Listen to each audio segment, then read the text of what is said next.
Welcome into College Corner today, getting into the final day of the Sweet 16 with three of my favorite bets for you guys. This will be the last day with kind of that jam-packed slate with a bunch of games at once.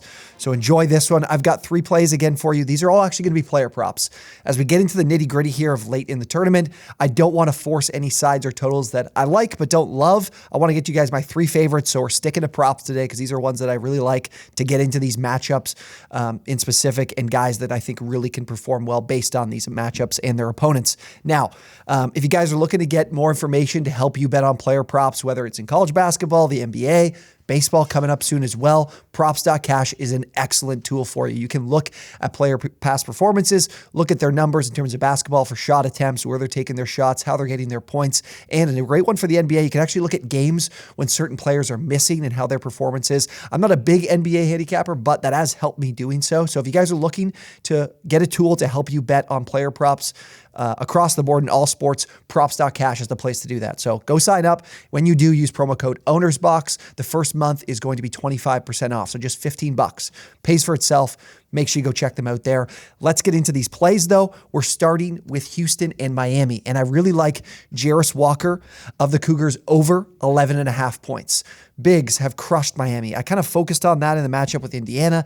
Didn't work out from the team side, but point side for Trace Jackson-Davis definitely did. He had 23 there, and in Miami's matchup earlier in the round of 64 against Drake in a really low-scoring game, Darnell Brody, the big man for Drake, went for 20 points. He went well over his player prop as well.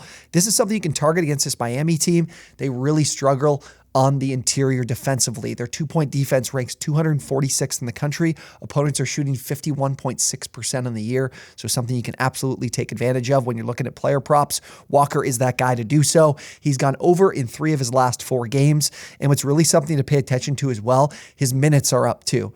In this important time of the year, we saw in the AAC competition wasn't very high, but in some of these important games in the conference tournament and as well here in the NCAA tournament, his minutes are up from 27 during the regular season to 31 since. And in the 2 tournament games, he's played 36 minutes and 32 minutes. Now, he's coming off an off night. Against Auburn, he shot just 38% from the field against Auburn, a guy that's much, much more efficient typically by playing around the rim and on the interior. You see a much higher field goal percentage from him. He's taken 9.3 field goal attempts per game. Over 70% of his shots come from 2. This is the guy to attack that Miami interior defense. Norchid Omier has been an excellent rebounder for this Miami team, but he's still a bit of an undersized defender. We saw TJD take advantage of that. I think Walker will do the same. So let's lock in his over 11.5 points. I think he plays a big factor for Miami as they look to cover a pretty large spread of 7.5 points against Miami. Moving along to Princeton and Creighton. We're going to another player prop, another points prop here with Matt Aloko over 10.5 points. This is a number that's come down a little bit. His efficiency has fallen off a cliff in the NCAA tournament. They've managed to get here without him playing the type of game he's been able to provide for this Princeton team. He's 6 of 23 from the field in the tourney. That's 26% he's shooting. But I want to make sure I look at some of my numbers here and his season metrics overall. This is a guy that's shooting 39.6% from 3. He's been a great 3-point shooter, and he's shooting 53% from 2. This is someone whose efficiency right now is not an indicator of the type of player that he is. And the opportunity for me is the real reason why I want to go to him here to finally get over this number, as he hasn't been able to do so in both of the games of the tournament so far. But he's played 37 plus minutes in 7 straight games. Like, he is always on the floor. He's even had mixed in a game with 40 minutes, another game with 39 minutes. During the regular season, he was only playing 32.8 minutes a game. That's a significant bump here. He's playing 5-6 minutes more per game right now than he was during the year.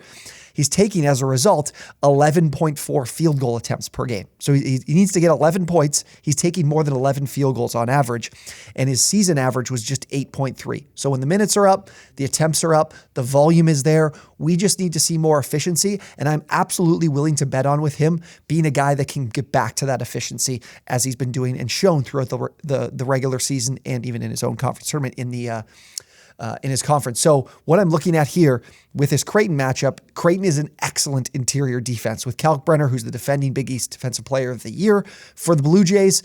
I think that's going to affect their interior scores in Evbumon and Kelman. But instead, we turn to a guy here in Loco, who's a great perimeter shooter.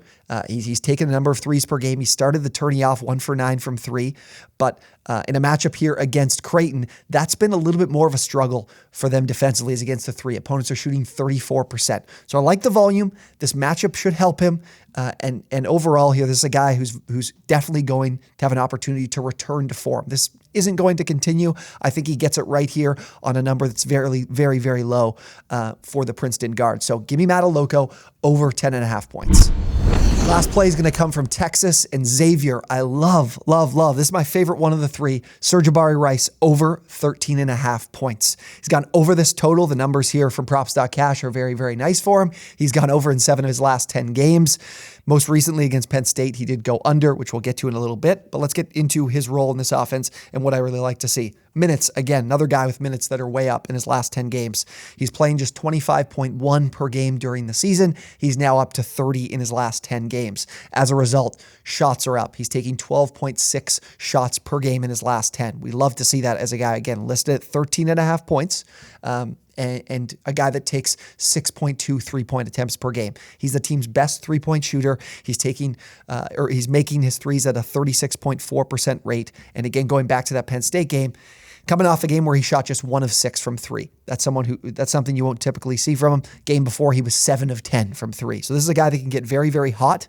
And Xavier is the perfect matchup for Rice here. Xavier really struggles defending the three. They're one of the worst in the country, 270th in three-point defense. Opponents are shooting 35.5%. That's far too high. This is the guy that they will look to take advantage of the biggest weakness from Xavier defensively. I did lean Xavier in this game. I probably will play Xavier to cover the points, but this play sticks out a fair bit more to me because of the matchup. We've got two fast-paced teams as well. They're 42nd Xavier, and then Texas is 60th in pace. We've got the highest total on the board here of the entire Sweet 16 at 149.5 right now as I'm looking at it. So we've got a high total. We've got a great defensive matchup. We've got a guy who's proven to be able to clear this number, cleared it in 7 of his last 10. Everything is here. A get-right spot for a guy shooting over 36% on the year. Give me Sir'Jabari Rice, the Longhorns, to go over 13.5 points. All right, again, the 3 players we're playing here. Jarris Walker over his points, Matt Loco over his points, and then finally Sir'Jabari Rice over his points. Now, we weren't able to recap from Thursday. I'm getting this out to you before the games tip off, so hopefully we stay hot here. Do great on Thursday, keep it going on Friday, and of course, we'll be back on the weekend. I'll have plays on Saturday and Sunday in those shorter slates. We'll find some value for you guys. And again, if you enjoy the data here, the information, props.cash helps you find all of it. Promo code OwnersBox, I'll include that link down below in the description if you guys do want to sign up. Thank you guys so much for watching, and we will see you next time.